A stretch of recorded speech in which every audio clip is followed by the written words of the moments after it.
monde est matata. Hey. On est amis depuis le CM. Ils sont remplis de bonnes intentions. Mon cerveau a fait off. Ça va facile.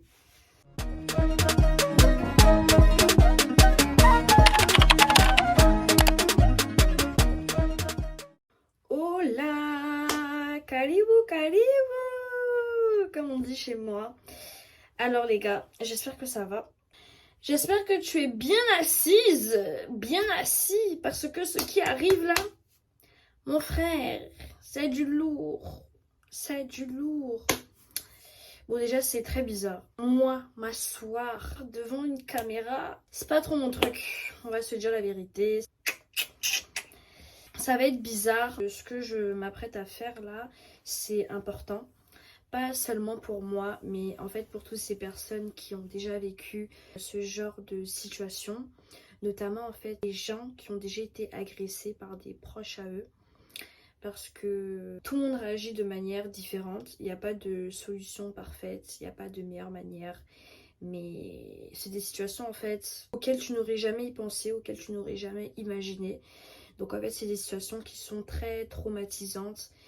Et ça te met en fait tout simplement dans une vibe très bizarre. Et je pense que après ce type d'histoire, en tout cas pour moi, tu ne vois plus les choses de la même manière. Et aujourd'hui je suis là pour ça.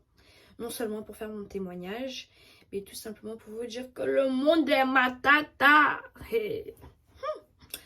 L'homme est méchant, hein. L'homme est méchant. La suite derrière cette histoire. J'ai longtemps hésité, d'ailleurs je sais même pas si je vais poster cette vidéo. Peut-être maman va cliquer quoi. Je sais pas. Je sais très bien que si en fait je poste cette vidéo, je n'aurais pas envie de la partager parce que je veux pas forcer en fait les gens de regarder cette vidéo. Je veux que cette vidéo touche qui elle doit toucher. Si tu es tombé dessus, assieds-toi parce que ce que je vais balancer là c'est du lourd. Quand tu vois, tu sais. Ce qu'on dit pas assez, c'est que quand tu commences ta vie de jeunes adultes, tu te rends compte en fait que t'as certaines personnes là, vous partagez plus les mêmes valeurs et vous n'avez jamais partagé les mêmes valeurs. Mais vu que tu étais dans une bulle, quand t'as 14 ans, quand t'as 15 ans, tu penses pas au fait que ouais, ton ami n'a pas les mêmes valeurs que toi, ton ami n'a pas la même éducation que toi et tout ça, là, tu penses pas à ça. Tu penses juste à kiffer. À partir d'un moment, quand tu grandis et que tu te construis, tu es obligé de faire un choix de avec qui tu veux marcher. Et tu dois tout simplement marcher avec des gens qui fonctionnent comme toi et qui voient les choses de la même manière que toi. Le monde est matata. Mais comme a dit un grand prophète, en nous aller. Que la vidéo commence. Pour ceux qui ne me connaissent pas, je m'appelle Kaina et j'ai grandi en Côte d'Ivoire. Il faut savoir en fait que de mon collège à mon lycée, j'ai toujours eu la même bande de potes. Donc on était un grand groupe d'amis, on va dire, franchement on était au moins 20, hein, mélangés, filles, garçons. On a grandi ensemble, nos premières bêtises on les a faites ensemble, nos premiers chill on a fait ça ensemble. Bref, on a vécu plein de trucs ensemble. Je suis venue faire mes études à Montpellier.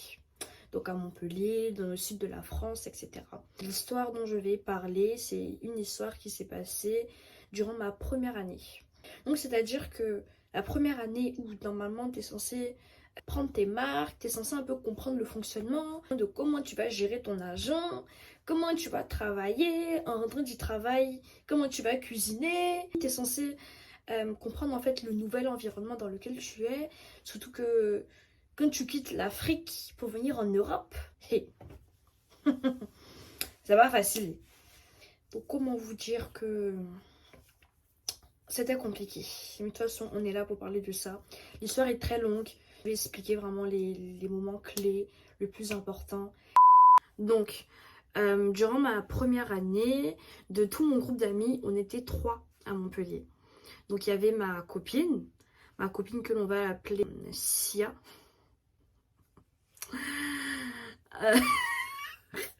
Bref, il y avait ma copine qu'on va appeler Sia. Et le protagoniste qu'on va appeler... On va appeler J. Si tu sais, tu sais.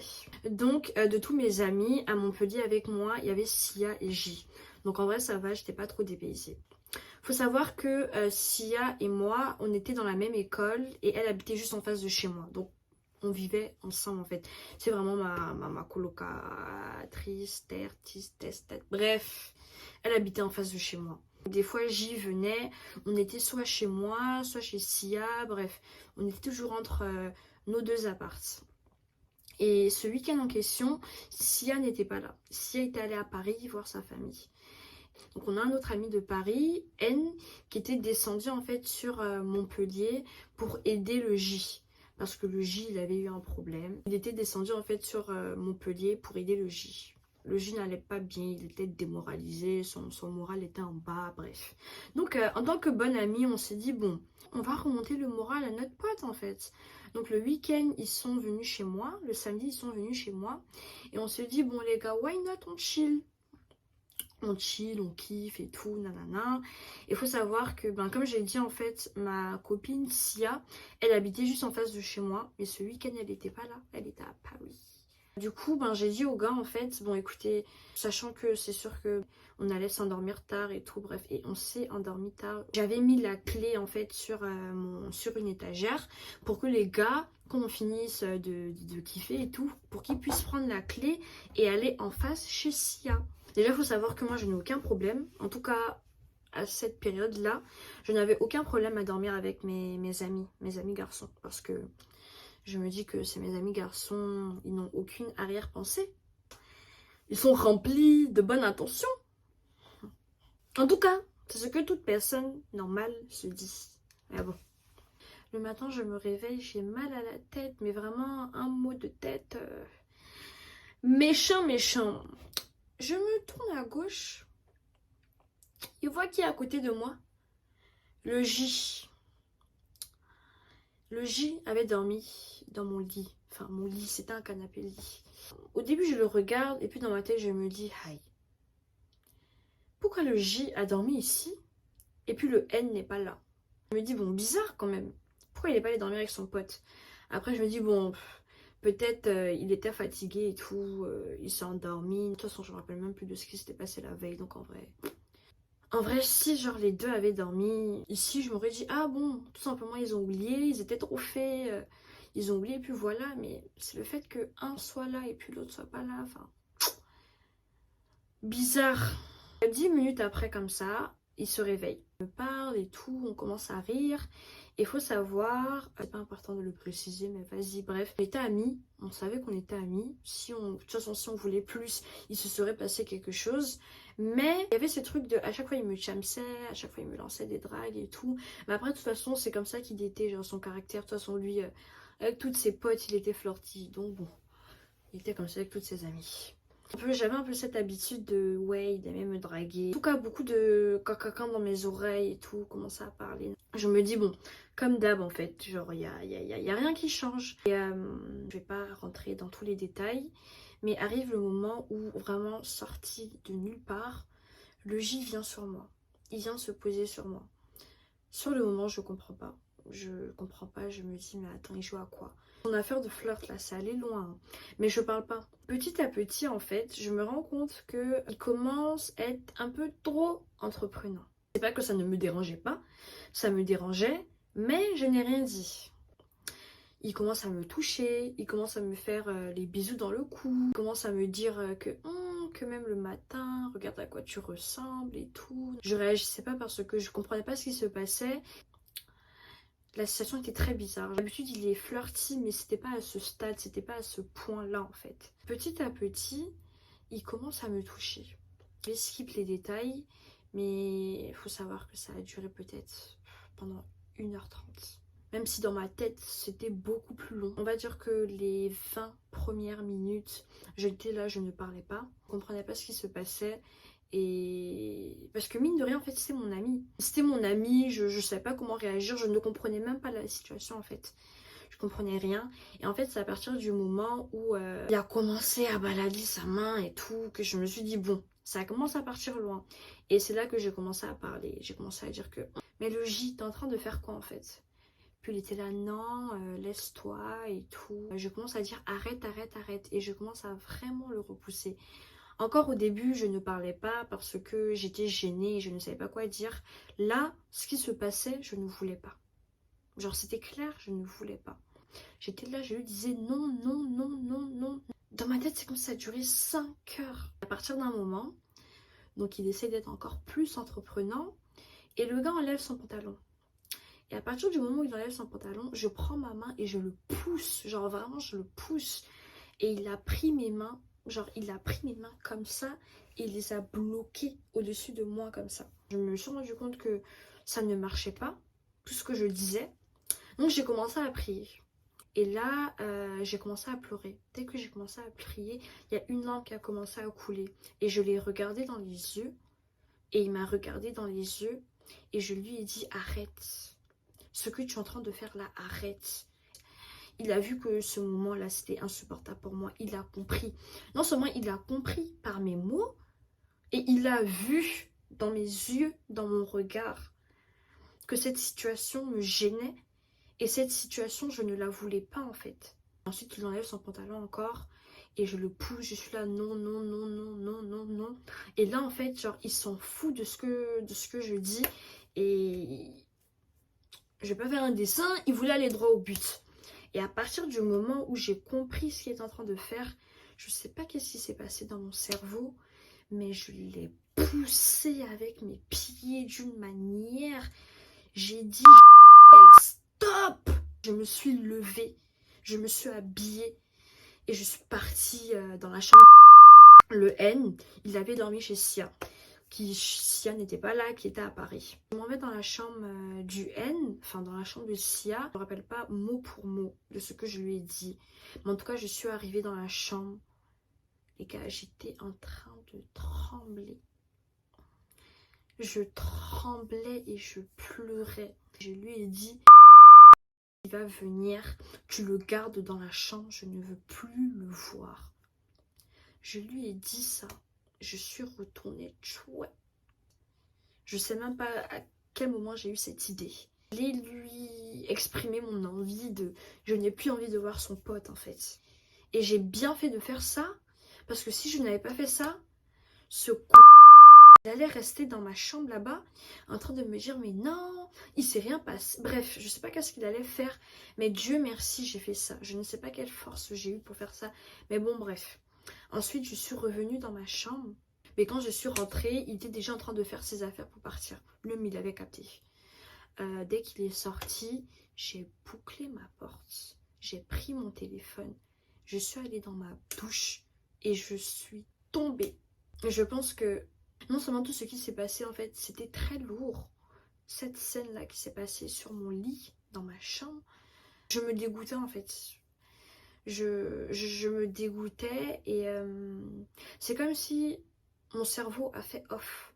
Parce que l'action de réussir à le pousser, de me lever, de partir chez Sia, de parler au N, de revenir, de le voir, j'avais pas réalisé. J'avais besoin de parler pour essayer de comprendre et de réaliser ce qui se passait. Parce que je ne faisais que pleurer et j'avais pas envie de me retrouver avec moi-même et de repenser en fait à cette scène. Je voulais pas accepter en fait ce qui s'était passé. Donc j'ai eu mes amis au téléphone, notamment un très bon ami. Si tu passes par là, cœur sur toi parce que tu m'as vraiment aidé. Vraiment, tu m'as vraiment aidé. Tia, elle était à Paris et elle arrivait à Montpellier à quoi? À 16 h, je pense. Vers 16 h par là. Quand je suis allée dans la douche, il était midi. De midi à 17 h, je suis restée dans la douche. Je ne suis pas sortie.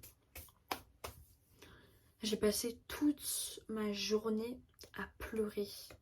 Et j'étais au téléphone avec mes amis, dont l'ami en question qui a vraiment tenu avec moi toute la journée, qui m'a dit les mots qu'il fallait. J'ai eu une amie aussi qui a prié avec moi. Le moment était horrible et j'arrivais pas à m'en remettre. Je me sentais humiliée, je me sentais dégueulasse. J'étais en fait aussi dégoûtée par mon ami. Pour expliquer à quel point c'était compliqué, le premier instant où j'ai dit son nom, j'ai vomi. Genre, je sais pas si c'était une remontée de tout ce qui s'est passé, mais dès que j'ai dit son nom, dès que j'ai expliqué l'histoire à ma pote, j'ai vomi. C'est très compliqué. Je le connaissais depuis 5e. Depuis 5e, on était amis. Et le N, on a mis depuis le CM. C'est important. En fait, sur le moment, j'avais l'impression que tout allait s'arrêter et que je n'allais jamais réussir en fait à surmonter ce qui vient de se passer. Bref, le moment était dur. Arrive le moment où Sia arrive sur le MTP. Et elle arrive chez elle, elle arrive dans son appart. Et puis quand elle est arrivée, donc elle voit les deux zozos là. Dès qu'elle est venue, la première chose qu'elle a faite, elle a enlevé mes draps, elle a remis mon canapé lit. J'allais m'asseoir sur le canapé. Sur le moment, elle me parlait, mais je n'entendais pas. Je n'entendais rien à ce qu'elle me disait. Elle m'a dit oui, il y a le N qui veut venir te parler et tout, nanana, voir comment tu vas, etc. Et je lui ai dit ok. J'étais là, ok, mais je l'écoutais à moitié en fait. Franchement, je l'entendais même pas. J'avais même pas compris même qui venait en fait. Le N, hein, pas le J. Donc le N vient dans l'appart et tout. Il s'assoit, il y a Sia aussi qui était là.